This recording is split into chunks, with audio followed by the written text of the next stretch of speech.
আমি জানি না কিভাবে ডাকলে আমার ডাকে সাড়া দিবেন। আমি জানি না কিভাবে চাইলে আমার চাওয়া পূরণ করবেন।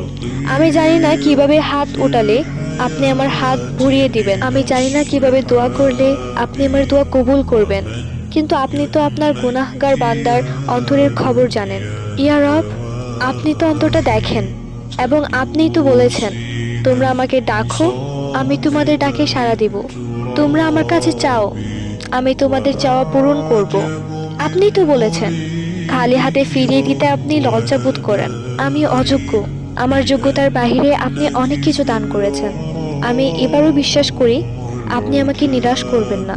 আমি জানি আমি ছাড়া আপনার অনেক উত্তম বান্দা আছে, কিন্তু আপনি ছাড়া কেউ নেই। ইয়া রব, আমার আবদার করার মতো, ডাকার মতো, চাওয়ার মতো আপনি ছাড়া আর কেউই নেই।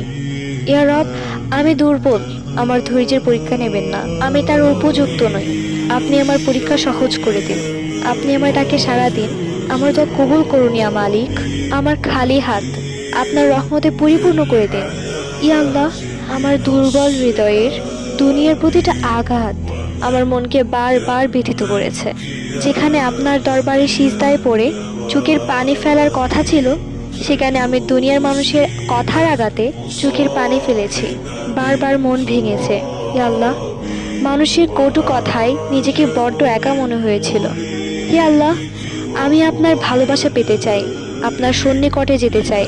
ইয়া রব, আমাকে এমনভাবে তৌফিক দান করুন, আপনি ছাড়া যেন অন্য কারোর জন্য চোখের পানি ফেলতে না হয়।